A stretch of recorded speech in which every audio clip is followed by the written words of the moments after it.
Hello, and welcome to Badaboom. Chris and I just got back from New York Comic Con, where we were able to talk with Robert Kirkman, Dan Mora, Jorge Corona, and Conor Hughes, who are working on Transformers and Void Rivals. Listen in as we talk about Transformers, Void Rivals, and the overall Energon Universe. I was kind of eavesdropping a little bit on what you guys were saying earlier, but That's allowed. yeah, just a little bit. But I wanted to know what, by keeping it vague, no specifics, what is something that you can say you are extremely excited about for the upcoming Transformers book? I mean, so much. Keeping it vague. Yeah, or you can get specific. I don't know. There are things that were hinted at in 25 that I'm very excited about getting to. I know it's probably going to take a little longer than people might expect. But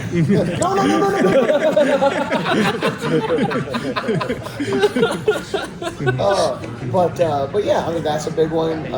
We're doing a lot of new stuff that hasn't really existed prior that I'm excited about. That we're going to be adding to the Transformers lore and mythos in some interesting ways. And so as we get deeper into my run, that kind of stuff will be working its way in. I hope fans are digging that stuff. So it'll be turning everybody into dogs.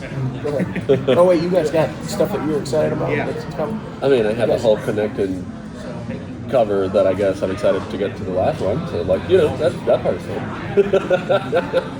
And also, I'm so good that yeah, it's fine. It's fine. Yeah, well, I just finished up this arc, and so I'm excited for the next issue. Pop in the boat. More Skuxor. Yeah. We already get the answer over here. Yeah. So, It's a tiger. It's a tiger. I didn't know Godzilla's showing up. issue 25 is now in the book. So it was like, for me, it was kind of hard letting go of what Daniel was doing. Same. What type of plans do you all have?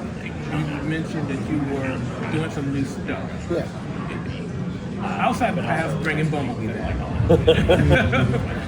What type of stuff do you all plan as far as adding to the legacy of the series that Daniel started? Well, I think more than anything, I hope it's clear after having read issue 25 that continuing the legacy of what Daniel started is very important to me. I wanted the book to not feel like, a fresh coat of paint, a new beginning, and all that kind of stuff. I wanted to very much feel like issue 25 of a cohesive run.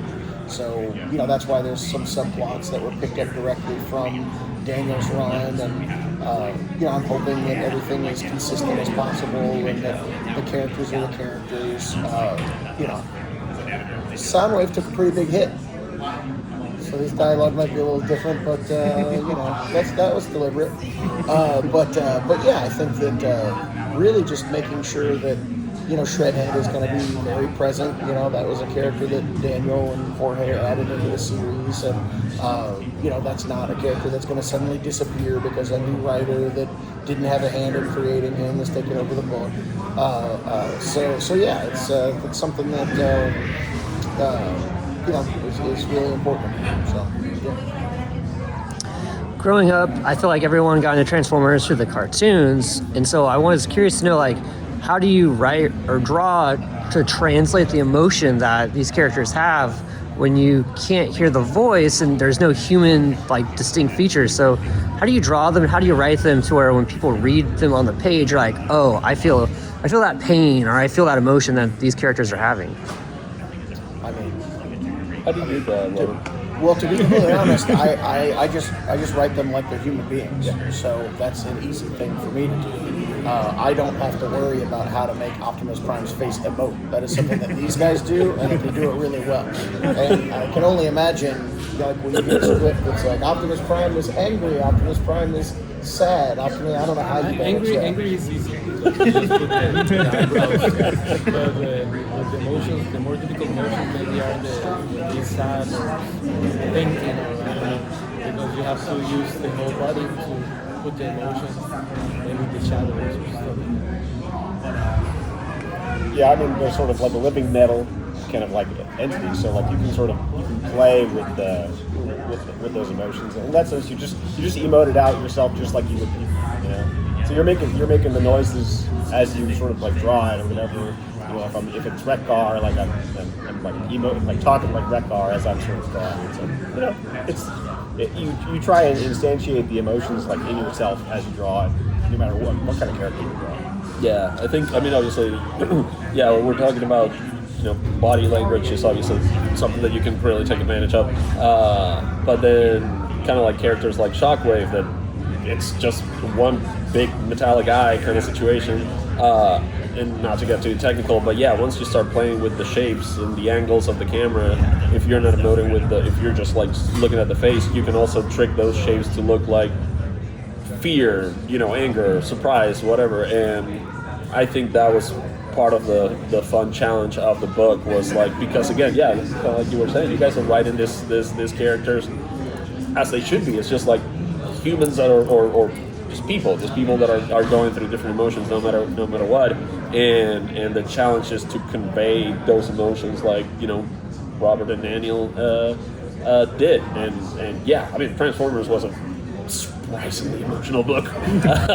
So yeah, I mean, that's the fun thing to do. But yeah, and then you go back, you look at the cartoon, you see how they were doing stuff over there, and then you see how you can translate it to more static shots. So yeah. Plus, there's sort of like in the case of Shockwave, there's sort of an unknowable like nature to Yes, his shape. also, yeah. That kind of adds a mystique to whatever. Yeah. So you're playing with the emotion, but it's also like It helps that he's a sociopath. So like not knowing what he's like is great. Yeah, it's like the blank sunglasses. yeah, exactly. Yeah. What I love about the series is that it's very creator forward, despite it being a licensed book. So what's it like for all of you guys to kind of be able to work on a book as big as an IP of Transformers, but be able to put your own spin on it? You guys are creating kind of like a new history for a lot of people this generation. This and Transformers 1 will probably be what they reference for their sort of entry point to it. So what's that been like working on it? Frightening.